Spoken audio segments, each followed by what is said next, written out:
What's up, everyone? I'm flipping the script. I'm here to interview Kent C. Dodds about his upcoming talk at Epic Web Conf. So, Kent, I think we can assume that anybody watching this probably knows who you are, but just in case, why don't you tell us a little bit about who you are and what you do? That sounds great. If you don't know who I am, I see you. I know that there aren't, everybody doesn't know who I am, but this is my conference that I'm putting together. Really, I want it to be a community conference. I want to get people together. That's the entire idea. So it's not going to be just me on stage, but I do have some things that I want to talk about. So I will be on stage. And my name is Kent C. Dodds. I live in Utah. And that's part of the reason why I'm bringing everybody to Utah, because I just love it here so much.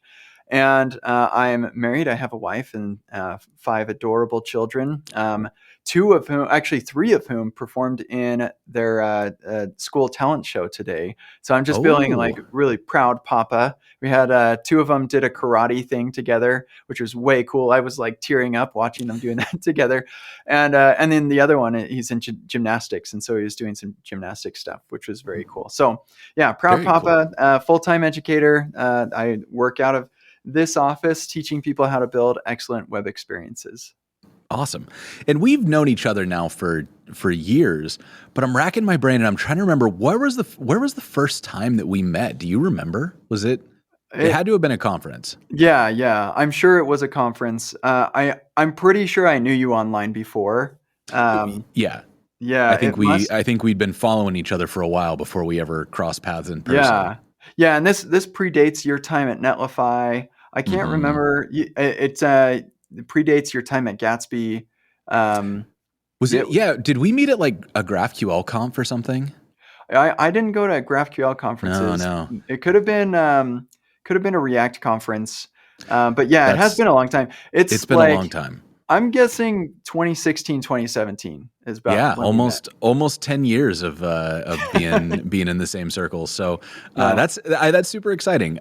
So I guess what are you? So you've been doing this forever. You've been teaching everything from your time at PayPal. Then you got like deep into React, and then you were all about Remix, and now you're just kind of talking about the web in general. So what can we expect from you at Epic Web Conf? Yeah, great question. My talk title is Of Things Epic. So I'm going to be speaking of epic things. And right now, the thing that I'm most excited about, or I want to crystallize a bit, is the epic programming principles. And it's just like a lot of people ask. Well, actually, when I open sourced the Epic Stack, one of the things that people really liked about that was the decision documents that I have on there that explain why I'm making the decisions that I am. Because the thing is, when I announced the Epic Stack at RemixConf Year 2, the whole premise was that it's really hard to make a wrong decision with the tools that we have available. As long as you're not choosing some like niche thing that like nobody else is using, you're probably going to choose a perfectly fine tool. And so some people can wind up in analysis paralysis and just have a really hard time deciding what to choose. And so if we can accept that, then why don't you just go with the decisions that somebody who's experienced in this has made, and you'll probably be fine. That'll cover like 95% of the use cases. And so that's kind of what the Epic Stack was about. It's like, I made some decisions. I know what I'm talking about. These will be fine. You may have different opinions, or there are different opinions out there, and you could go with those and they'd be fine too. But the fact is that you'd be fine with any of them. So why bother taking all the time making these decisions about which to choose? And I think in large part, this is why Laravel has been so successful, is they just said, you know what, we're just going to decide for you. And it's going to work out, I promise. And it has in large part. So anyway, a lot of people were really excited about the decision documents because it kind of frames those decisions or those opinions that I've made. Because people do want to understand like why we're choosing different tools. And so in thinking about that some more, I realized that like having a framework for making those kinds of decisions can be really helpful for people, because I'm not writing decision documents on every possible thing that you could decide on. And so the thing that I'm really interested in this year is giving people that framework, giving the principles that I base my decisions off of, so they can go off and make their own decisions on their own. Nice. Very cool. So I'm super excited to hear about that. So let's talk about what's going to happen when you're not on stage, right? Like one of the best parts about a conference, and I know that you've put extra emphasis on this at Epic Web Conf with like extended breaks, is the hallway track. Who do you meet? What do you talk about? What are the things you learn about that aren't happening on stage? So what are you most excited to talk about or learn about in the hallway track at Epic Web Conf?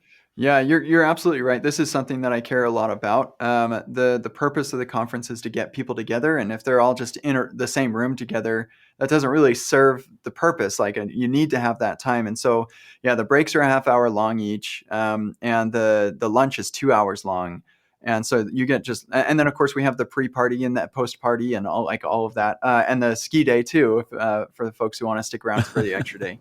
And so, yeah, I want to give people a lot of opportunity to meet and hopefully start or deepen relationships that can be beneficial on a personal level as well as a professional one. So, yeah, the sorts of things that I'm into talking about is I really like hearing from people who have followed my advice in their company and it worked out. I love hearing that. It makes me feel very validated and everything. It's been quite a while since I've actually been at a big company and on team, a big team and everything. And so hearing that validation is nice. But where it gets really interesting is where people tried to apply my advice and it didn't quite work out. And getting a more holistic view or a broader perspective of how things work for other people is really useful to me as well. So I'm interested in hearing about that. I love hearing about the wacky things people do with the web, things that are like beyond the boxes that we put on the screen, but really, whether that be like, or I did something with 3D or with some fancy APIs that people don't typically use on the web, or like I'm at a massive scale and this is how we deal with this many engineers or this many users concurrently or this spike of traffic or whatever. And then I'm also really into how like starting with something that's very, very simple and adding complexity, like the necessary complexity on top of that as the use cases emerge, and making sure that the simple start you have gives you a pathway to do that. So you don't have to just throw everything away and start from scratch every time some new complex thing comes up. So I love to hear a lot of people say that they've been doing that with the Epic Stack, and that's really great. I'd love to hear the rough edges that you run into with that. And then outside of all the development stuff, I'm really into riding my one wheel and snowboarding and talking about family. In fact, I inevitably will end up talking about family, kids, all of that stuff too. That topic always seems to come up naturally for me. So I would love to talk with people about their families too. Awesome. I assume at some point during this conference, we're going to see the one wheel posse rolling around. Yeah. We, I have, well, so in addition to this one that I've got on my wall, I have three others that I'm not sure I want to bring this one because it's hard to get up and, and off of the wall. But I will bring my three one wheels. If you've got a one wheel and you don't mind traveling with it, then bring yours too. The weather will probably be comfortable enough for a one wheel ride if you've got a coat or a jacket. Yeah, it will definitely. I typically give lessons as well. Hopefully nobody gets hurt. Nobody's gotten hurt yet, but yeah, we'll definitely be riding around on one wheels at the conference too. Very fun. So I guess one of the big things that I'm always curious about is in the post-pandemic world, it seems like everything went online. There's a live stream for everything. You can find everything recorded after the fact. So why do you still go in person? Like, why is it worth making the effort to go show up in the same place as other people? Yeah, it is a lot. Like as a father of 5 children, when I go to, like, I'm going to Paris next month, just the week before Epic Web Conf. So hopefully I get back okay. But yeah, so I'll be gone. My wife is taking care of 5 kids by herself while I'm gone, and they're in school and activities and stuff. It's not like a small lift, and so. Yeah, why do I go? Early on in my career, I found out pretty quick that it was just fun to be there. And then a little later into my career, I realized that it was very career impactful because I'm meeting people who get me jobs. My job at PayPal was because of people I met at a conference. The job that I had before that one was I got that because of a meetup. And so like meeting people in person, really valuable, especially now that your resume that you're just throwing to job applications is competing against 10,000 AI generated resumes. So you really need to kind of stand out by being like in person. And now I'm at a point where like I could just post on X like or Blue Sky. I'm looking for a job and I could probably find a lot of really great opportunities. So that's not why I go to conferences anymore. But the reason I run them is because I know there are a lot of people who really need to have those chances to meet people in person. And the reason that I go myself is, of course, yeah, there's a marketing part of it. Like I sell courses to the people who are there. So it's very important that people see me as an expert in the industry, all of that. There's like, you can be jaded and think that it's all about the money, and that's fine. But it really is just a very fulfilling part of this industry is the humans that I work with. I now have the ability to chat with any type of person I could possibly want with just by opening ChatGPT and saying, "You are Jason Lengstorf." And like, and I'm sure that it would, because especially since you've put so much out there, I'm sure that it would do a pretty good impersonation of you. And I could just chat with it all day and like, okay, great. But doesn't that just sound awful? Like it sounds so empty. And so I Yeah. need to make those human connections because it's so much more fulfilling than the alternative.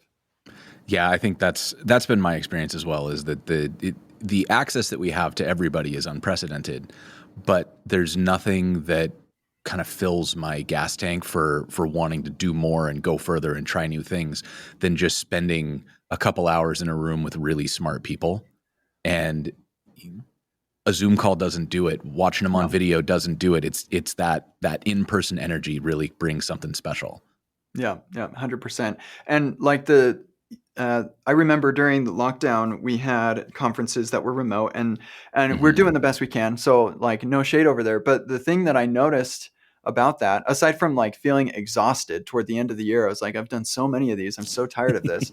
But the thing I noticed is that the kinds of conversations that happen at those events feel a lot more transactional than the kinds of conversations that happen just naturally because you happen to be in the same space. Right. And so that's the kind of space that I'm hoping to create with Epic Web Conf. I love it. Well, I'm excited to be there. I'm hoping, maybe you and I get a little extra time to hang out. Looking forward to meeting everybody else who shows up. Ken, thank you so much for taking some time to talk to us about what we can expect. I'm so thrilled. Thank you so much, Jason. Looking forward to seeing you there too.